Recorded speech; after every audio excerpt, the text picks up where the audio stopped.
કેમ છો વિદ્યાર્થી મિત્રો? મજામાં ને? ચાલો આજે આપણે ધોરણ 7 સામાજિક વિજ્ઞાન એમાં પાઠ નંબર આપણો જે 13મો છે કે સંસાધનોનું જતન અને સંરક્ષણ. એના વિશે આપણે અભ્યાસ કરવાનો છે કે પહેલા તો આપણને ખબર હોવી જોઈએ કે સંસાધન શું છે.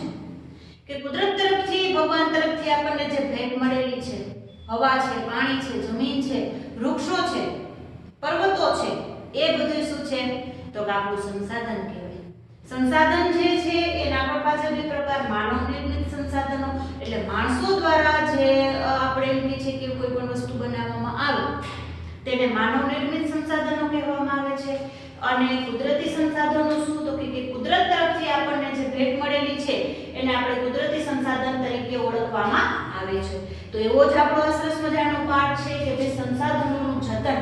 આપણી પાસે ભગવાન તરફથી જે બધી કુદરતી વસ્તુઓ તો મળેલી છે પણ આપણે એનું શું કરવાનું તો કે ધ્યાન રાખવાનું.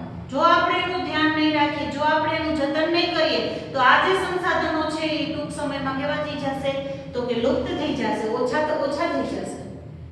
એટલા માટે સંસાધનોનું ધ્યાન રાખવું જરૂરી છે. તો એવો જ આપણો જે પાઠ છે, આપણે જે પાણી છે એનો આપણે વપરાશ કેવી રીતના કરવો, બરોબર છે. ત્યાર પછી જંગલો જે છે, જમીન જે છે એ આપણું સંસાધન, એનું આપણે ધ્યાન કેવી રીતના રાખવાનું, ખનીજ છે, બરોબર છે, એના વિશે આપણે અભ્યાસ કરવાનો છે કે ભાઈ આ જે બધા સંસાધનો જે આપણને ભગવાન તરફથી મળેલા છે કે ભાઈ માનવ સર્જિત છે એનું આપણે જતન કરવાનું. તો જ આપણે એ જે વસ્તુનો આપણે ઉપયોગ કરી શકીશું, બાકી આપણે ઉપયોગ કરી શકવાના નથી.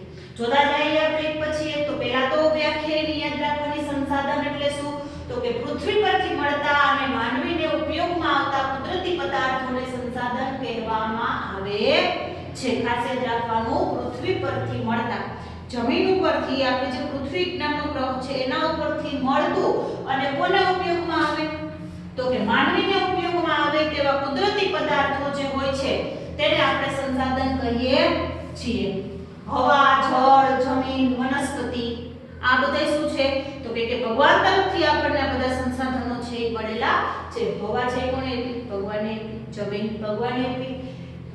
પાણી ભગવાને આપ્યું. વનસ્પતિ, પર્વતો, ઉચ્ચ પ્રદેશો, બધું ટૂંકમાં ભગવાન તરફથી જે આપણને મળેલી છે એનું આપણે શું કરવાનું તો કે એ જે વસ્તુ છે એને આપણે સંસાધન કહેવાય છે. સંસાધનો રાષ્ટ્રીય અર્થતંત્રની કરોડરજ્જુ કીધી છે. રાષ્ટ્રીય અર્થતંત્રની કરોડરજ્જુ શું કામ કહેવામાં આવી તો કે આ જે સંસાધનો જે છે એના દ્વારા આપણું અર્થતંત્ર છે એ ચાલે છે. જમીન છે, જમીન ઉપર આપણે વિવિધ પ્રકારના પાકો છે એનું ઉત્પાદન કરીએ છીએ, જેના દ્વારા વેચાણ થાય છે, જેના દ્વારા આપણને આર્થિક સહાય મળે છે, ઉદ્યોગોની સ્થાપના કરી છે. આ જે બધી વસ્તુ માટે શેની જરૂર પડે છે તો કે ભાઈ પાણીની જરૂર પડે છે, હવાની જરૂર પડે છે, બરોબર છે. એટલા માટે આ જે સંસાધનો જે છે એ શું છે પછી વનસ્પતિ, જંગલમાં જે વનસ્પતિ હોય ઔષધિ તરીકે લાકડા છે તે છે, એમાંથી આપણે ફર્નિચર બનાવતા હોય, ઘણી બધી વસ્તુઓ બનાવતા હોઈએ છીએ, જેના દ્વારા આપણા દેશમાં એનું ઉત્પાદન કરી અને આપણા દેશના લોકો એનો ઉપયોગ કરતા હોય છે અને આપણે વિદેશમાં પણ આ જે વસ્તુ છે એ આપણે મોકલતા હોઈએ છીએ. એટલા માટે જે સંસાધનો છે એ રાષ્ટ્રીય અર્થતંત્રની શું છે તો કે કરોડરજ્જુ સમાન છે. એને આપણે કે રાષ્ટ્રની કરોડરજ્જુ કે જેવી રીતના શરીર માટે જે આપણે જે કરોડરજ્જુ જરૂરી છે એવી જ રીતના જે સંસાધનો છે એ રાષ્ટ્રના આર્થિક વિકાસ માટે એ શું છે તો કે કરોડરજ્જુ સમાન છે. હવે જોઈએ સંસાધનના પ્રકારો તો કે કુદરતી અને માનવ સર્જિત. સંસાધનોના પ્રકારો કુદરતી અને માનવ સર્જિત એમાં ભૂમિ, જળ, ખનિજો અને જંગલ, બરાબર છે. જે એમ છે કે કુદરતી સંસાધનો જે છે આ જે ખનિજો હોય છે, બરાબર, એમાં એમ છે કે માણસો અલગ અલગ પ્રકારની જે આપણને પહેલા તો ખનિજ તેલ મળે છે, જે આપણને પહેલા એમ છે કાચું મળે છે, પછી એમાંથી આપણે અલગ અલગ પ્રકારની પ્રક્રિયાઓ કરી વિવિધ પ્રકારની ખનિજો જે છે એ આપણે બનાવતા હોઈએ છીએ. તેના પાછળ બે પ્રકાર છે, જૈવિક અને અજૈવિક.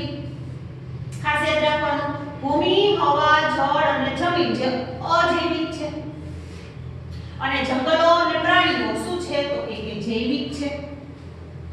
માનવીય સર્જેલા ઔદ્યોગિક એકમો, સ્મારકો, ચિત્રો જે એમ કહે છે કે માનવ સર્જિત આપણે એમ કહીએ કે સંસાધન કહી શકીએ.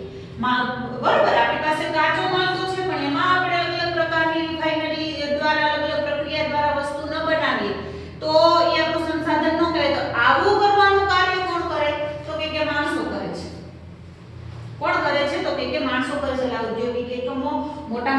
જે સ્મારકો બનાવી છે, મંદિરો બનાવી છે, જોવાલાયક સ્થળો બનાવી છે, મોટી મોટી બિલ્ડિંગો બનાવી છે, આ છે તે છે, એ બધું પણ સંસાધન જ છે. અને ચિત્રો છે, ત્યાર પછી વિવિધ પ્રકારની જે કળાઓ જે છે એ આપણું સંસાધન જ કહેવાય છે. ટૂંકમાં જે વસ્તુનો આપણે ઉપયોગ કરતા હોઈએ છીએ એને આપણે સંસાધન તરીકે એનું નામ આપણે આપી શકીએ.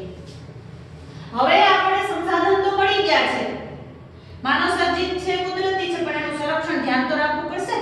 વિકાસ અને બીજું શું કીધું તો કે વસ્તી વિસ્ફોટથી સંસાધનોનો વધુ ઉપયોગ થવા માંડ્યો છે. બરાબર, જેમ જેમ આગળ જઈએ એમ શું થવા માંડ્યું તો કે વિકાસ થવા માંડ્યો અને વસ્તી છે વધતી ગઈ છે. એટલા માટે આજે બધી સંસાધનો જે છે એનો ઉપયોગ પણ વધુ થવા માંડ્યો છે. ધીમે ધીમે આ જે વસ્તુ છે સંસાધનો છે એની આપણને ખોટ પડશે ક્યારેક. તો એટલા માટે જે સંસાધનો આપણને મળેલા છે એનો આપણે વિવેકપૂર્વક એનો ઉપયોગ કરવાનો, કરકસરથી આપણે એનો ઉપયોગ કરવાનો, જરૂર હોય એટલો જ આપણે ઉપયોગ કરવાનો, વધારાની વસ્તુનો આપણે ઉપયોગ કરવાનો નહીં.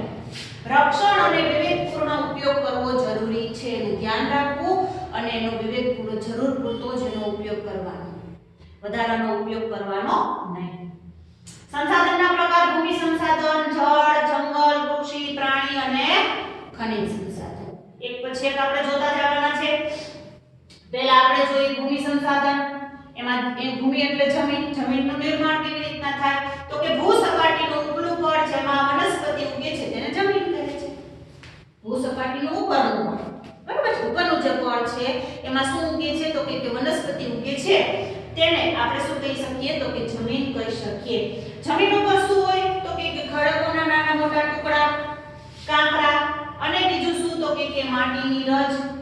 બરાબર, માટીની રજ કે જે અજૈવિક છે તેને શું કહેવામાં આવે છે તો કે રેગોલિથ કહેવામાં આવે છે. કોને રેગોલિથ કહેવામાં આવે છે તો કે કાંકરા અથવા માટીની જે રજ હોય છે જમીન ઉપર પથરાયેલી, આપણે આપણી ભાષામાં ધૂળ કહીએ છીએ, તેને રેગોલિથ કહેવામાં આવે છે.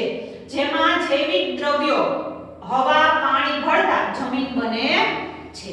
જેમાં એમ કે છે કે જૈવિક દ્રવ્યો હવા અને પાણી છે કેવા દ્રવ્યો છે તો કે જૈવિક દ્રવ્યો છે, એ જમીનમાં ભળે છે. તો એના લીધે આપણે જે જમીન હોય છે એ આપણે મેળવી શકીએ છીએ. આ જે ધૂળ હોય ને આ જે તે છે એના ઉપર આ બધું ભળતું હોય છે. જો વરસાદ આવે તો એનું પાણી પણ જમીનને ખૂબ જ ઉપયોગી હોય છે. હવા છે એ પણ જમીનને ઉપયોગી હોય છે. ત્યારે પછી જે આપણે જમીન છે એ આપણી બનતી હોય છે. જમીનના પ્રકારો પાછા કૃષિ સંસાધન પરિષદ એટલે ICAR દ્વારા કુલ 8 પ્રકાર પાડવામાં આવ્યા છે જમીનના.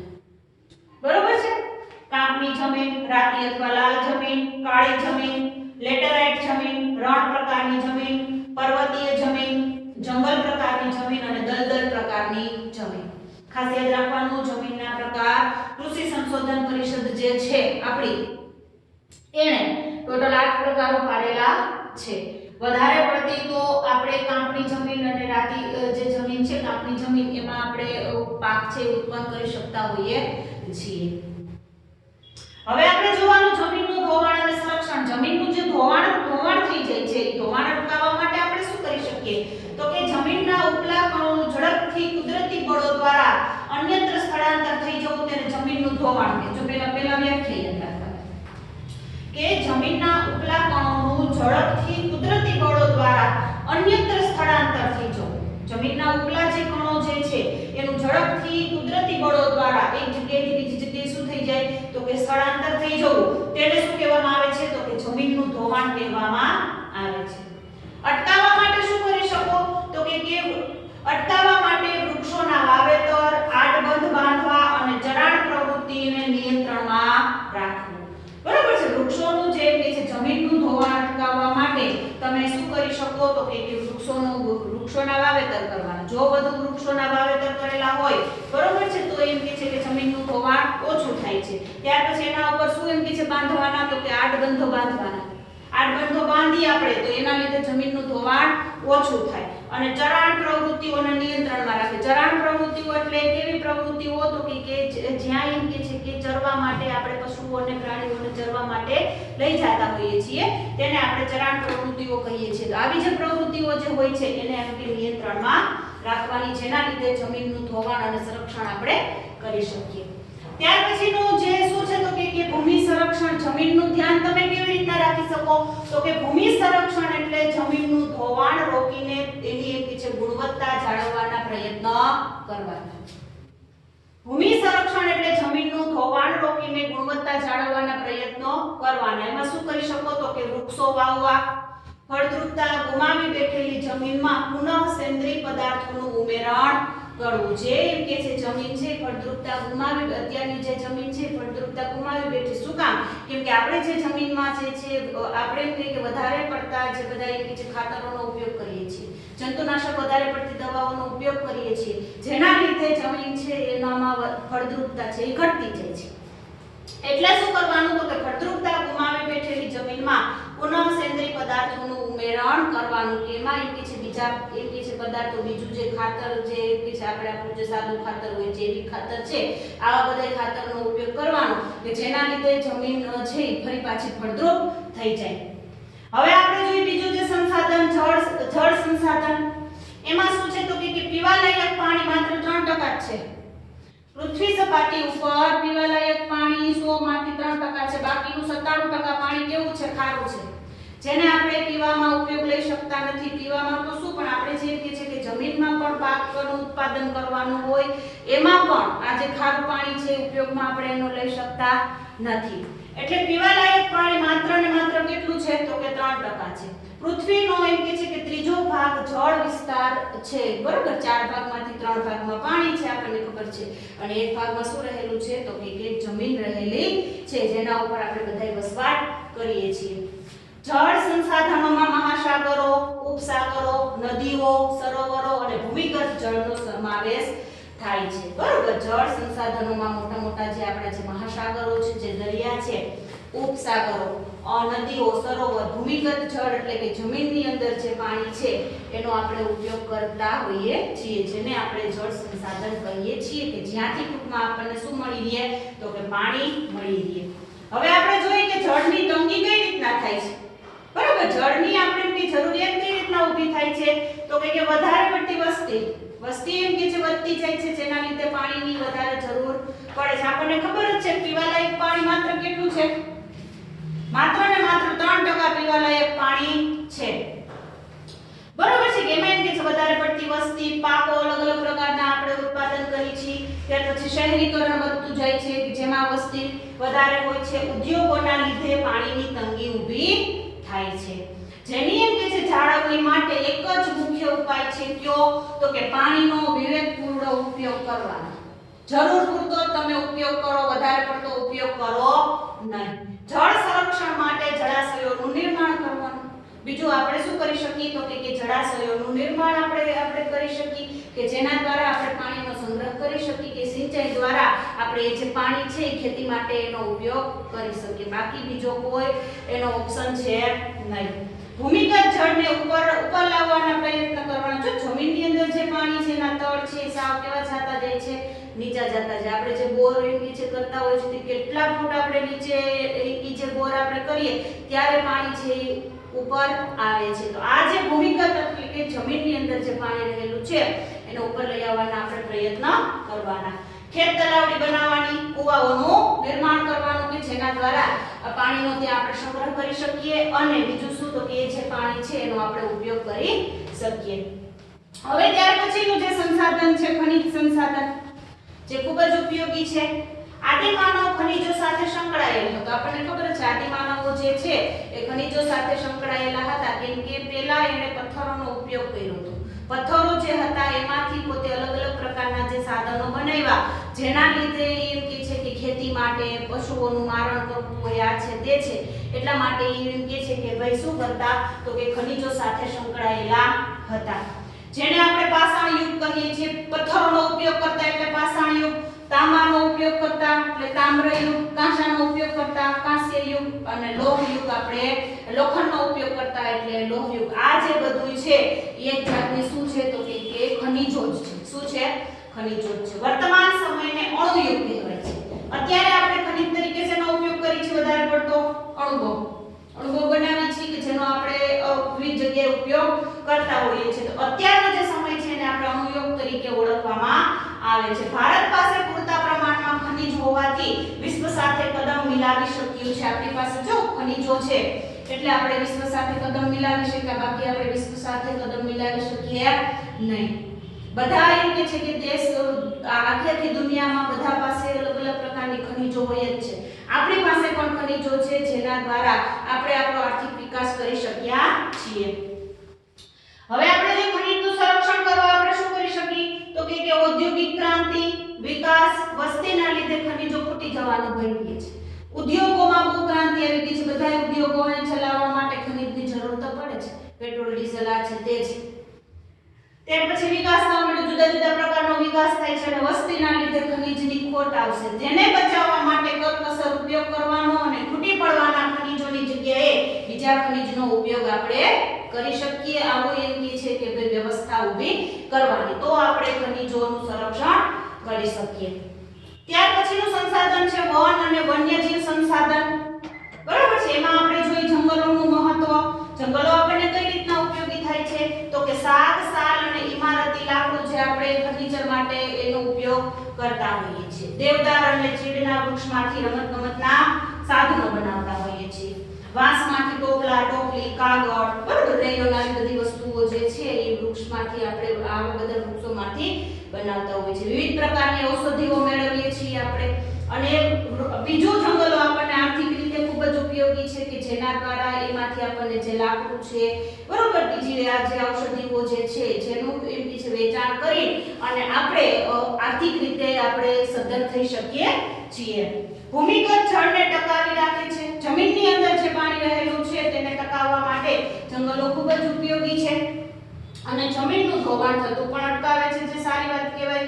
વાતાવરણમાં ઓક્સિજન અને કાર્બન ડાયોક્સાઇડનું સંતુલન જાળવી રાખે છે. જો એમ કે છે વૃક્ષો ન હોય, વૃક્ષો ઓછા હોય તો કાર્બન ડાયોક્સાઇડ વાયુનું પ્રમાણ વધી જાય છે. જે જગ્યાએ વૃક્ષો વધુ હોય ત્યાં એમ કે છે કે ઓક્સિજન આપણને વધુ મળે છે અને આપણે જે સજીવ સૃષ્ટિ જે છે, આપણે મનુષ્યો છે, આપણે ક્યાં વાયુની જરૂર પડે શ્વાસ લેવા માટે તો ઓક્સિજન વાયુની જરૂર પડે છે. એટલે એમ કે છે કે બંને વચ્ચે સમતુલન જાળવી રાખે છે. આ જે જંગલો વધારે પડતા ક્યાં જોવા મળે તો કે ભારતમાં જ વધારે પડતા જંગલો અંદમાન નિકોબાર જે ટાપુ છે ત્યાં, મિઝોરમ, મણિપુર, ત્રિપુરા અને અરુણાચલ પ્રદેશ, બરોબર, કે જે જગ્યાએ વરસાદ વધુ થાય છે આ બધી જગ્યાએ આપણે વધારે વૃક્ષો જોઈ શકીએ છીએ. ગુજરાતમાં એમ કે છે કે 11.18% શું આવેલા છે? જંગલો આવેલા છે. ગુજરાતમાં 11.18% જંગલો આવેલા છે. પૃથ્વી પર કુલ ભૂમિ ભાગમાં 33% જંગલો આવેલા છે. ખાસ યાદ રાખવાનું, પૃથ્વી પર 100 માંથી 33% શું છે તો કે જંગલો છે. અને ભારતમાં એમ કે છે કે ભાઈ 23% જંગલો આવેલા છે. એટલે ખાસ યાદ રાખવાનું, 100 માંથી 23% વિસ્તારમાં શું જોવા મળે છે તો કે આપણને જંગલો જોવા મળે છે. તો એના પછીના લેક્ચરમાં કે આનું એમ કે છે કે આપણે સંરક્ષણ કઈ રીતના કરી શકીએ, વન અને વન્યજીવનું સંરક્ષણ કઈ રીતના કરી શકીએ, આના પછીના લેક્ચરમાં આપણે જોશું. આજના લેક્ચરમાં આપણે અભ્યાસ કર્યો સંસાધન એટલે શું, સંસાધનોના પ્રકાર, જમીનના પ્રકારો, જમીનનું સંરક્ષણ, ભૂમિનું બીજું આપણે સંરક્ષણ જોયું, જળ સંસાધન, ખનિજ સંસાધન અને વન્યજીવ સંસાધન આપણે જોયું. અને હવે આના પછીના લેક્ચરમાં એનું આપણે સંરક્ષણ કેવી રીતના કરવાનું એ આના પછીના લેક્ચરમાં અભ્યાસ કરીશું. ત્યાં સુધી આવજો. જય શ્રી કૃષ્ણ.